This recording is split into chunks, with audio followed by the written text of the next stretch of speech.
Hi అండి, welcome to Bindu vlogs. ఈరోజు మనం నెయ్యి ఎలా తయారు చేయాలో చూద్దాం. నేను నెయ్యి కోసం పాల మీగడని రోజు పాలు తీసుకుంటాం కదండి, మేము ఆవు పాలు తీసుకుంటాము. ఆ మీగడ కలెక్ట్ చేస్తానన్నమాట.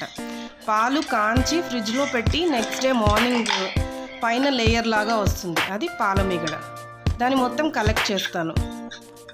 ఆ మీగడని 1 month దాకా నేను అలానే పెట్టి ఒకేసారిగా నెయ్యి ప్రిపేర్ చేసేదానికి యూజ్ చేస్తాను. దానికోసమని ఈ పాల మీగడని మిక్సీ జార్లో వేసుకొని అలాగే ఐస్ క్యూబ్స్ వేసుకోండి, లేదంటే కూల్ వాటర్ ఉన్నా కూడా వేసుకోండి, పర్వాలేదు. వేసుకొని మిక్సీ చేసుకోండి. బాగా చాలాసార్లు మిక్సీ చేసుకోండి.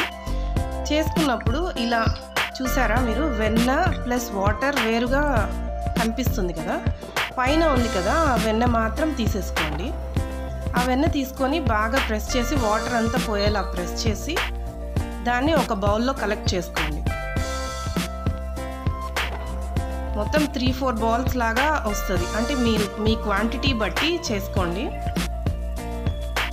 బాగా ప్రెస్ చేసేయండి, వాటర్ మొత్తం పోవాలి.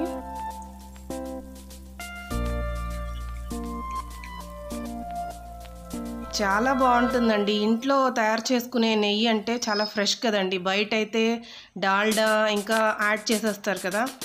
ఇలా ఇంట్లో మనం ప్రిపేర్ చేసుకుంటే పిల్లలకి పెడితే చాలా హెల్త్ బెనిఫిట్స్ కూడా ఉంటాయండి.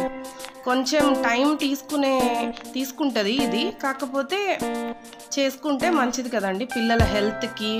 మనం కూడా డైలీ 2-3 స్పూన్స్ రైస్లో వేసుకొని తినచ్చు.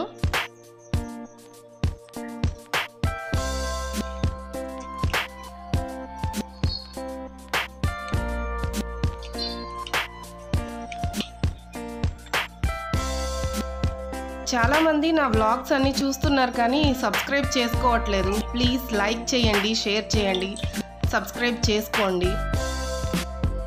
అప్పుడే కదండి చాలామందికి రీచ్ అవుతాయి.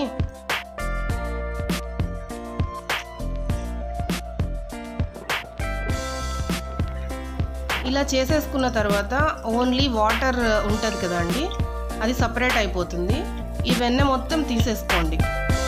ఇప్పుడు కలెక్ట్ అయింది కదండి, ఆ వెన్నని మనం అలానే ఫ్రిడ్జ్లో కూడా స్టోర్ చేసుకోవచ్చు. కొంచెం తీసుకొని బటర్ లాగా బ్రెడ్ పిల్లలకి కాల్చేటప్పుడు బటర్ యూజ్ చేసి చేయొచ్చు. అదే కదండి బటరే అది.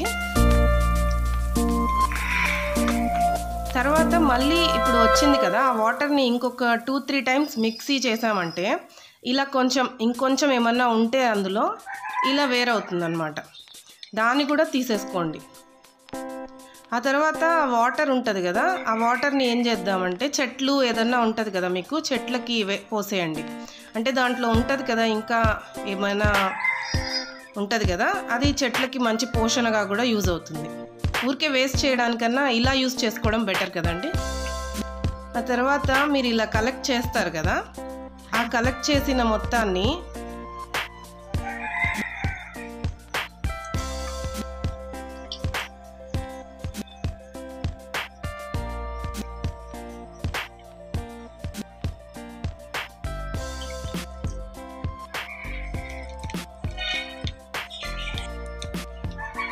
ఇదిగోండి, ఇంత వెన్న కలెక్ట్ అయింది కదా, దీన్ని మనము పాన్ పెట్టుకొని హీట్ చేయండి. ఈ వెన్న మొత్తము పాన్లో వేసేసి స్టవ్ వెలిగించి హీట్ చేయండి.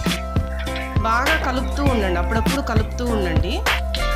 హై ఫ్లేమ్లో మాత్రం పెట్టకండి, లో ఫ్లేమ్లోనే లేదా మీడియం ఫ్లేమ్లో పెట్టి మీరు అక్కడే ఉండి కలుపుతూ ఉండండి.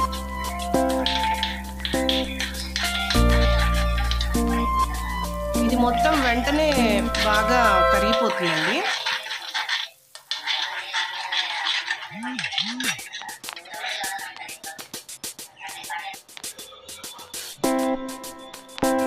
ఇలా కరిగింది కదండి, చూడండి ఇలా వస్తూ ఉంటుంది, పొంగు వస్తుంది. కొంచెం పెద్ద ప్యానే తీసుకోండి, చిన్న ప్యాన్ అయితే మళ్ళీ పొంగిపోతుంది, చూసి తీసుకోండి. ఇలా ఉంది కదండి, ఇలా బబుల్స్ వస్తుంది కదా, అంటే ఆల్మోస్ట్ మీ నెయ్యి కంప్లీట్ అవుతున్నట్టు అనమాట. కాసేపు ఇంకొక 2-3 మినిట్స్ ఇలానే 2-3 మినిట్స్ అలానే ఉంచండి. చూస్తున్నారు కదా, మీకు నెయ్యి కనిపిస్తుందా? మంచిగా మంచి సువాసనతో మీకు నెయ్యి రెడీ అయిపోతుందండి.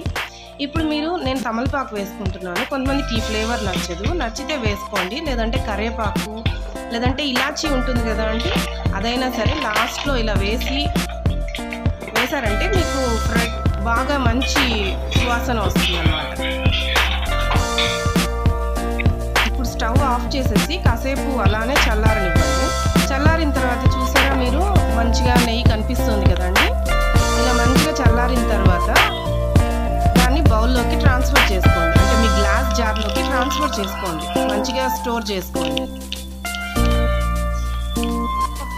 నెయ్యి మొత్తం ట్రాన్స్ఫర్ చేసేసాక ఇలా ఉంటుంది కదండి ప్యాన్, అందులోకి మీరు రాగి పిండి తీసుకొని, వేడిగా ఉంటుంది కదా ప్యాన్, అందులోకి రాగి పిండి వేయండి.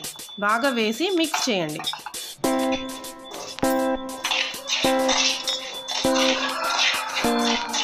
ఇదేంటంటే పిల్లలకి పెట్టచ్చండి, చాలా హెల్తీ రెసిపీ. నెయ్యి ఉంటుంది, రాగి పిండి కాల్షియం కదండి. ఇలా అవుతుంది. మిక్స్ చేసిన తర్వాత రాగి పిండి నెయ్యి మిక్స్ అయిపోయి ఇలా అవుతుంది. ఇలా అయిన తర్వాత మీరు షుగర్ తీసుకోండి. షుగర్ మీకు కావాల్సినంత, మీ టేస్ట్కి సరిపడా షుగర్ తీసుకొని దాన్ని మిక్స్ చేయండి. మొత్తం టోటల్ అంతా బాగా మిక్స్ అయ్యేలాగా. ఆ ప్యాన్కు ఉండే నెయ్యి మొత్తం ఉంటుంది కదండి, ఆ నెయ్యి అంతా వేస్ట్ చేయకుండా ఇలా చేసుకొని పిల్లలకి పెట్టి చాలా హెల్త్ బెనిఫిట్స్ అండి. Thank you for watching. Please subscribe చేసుకోండి.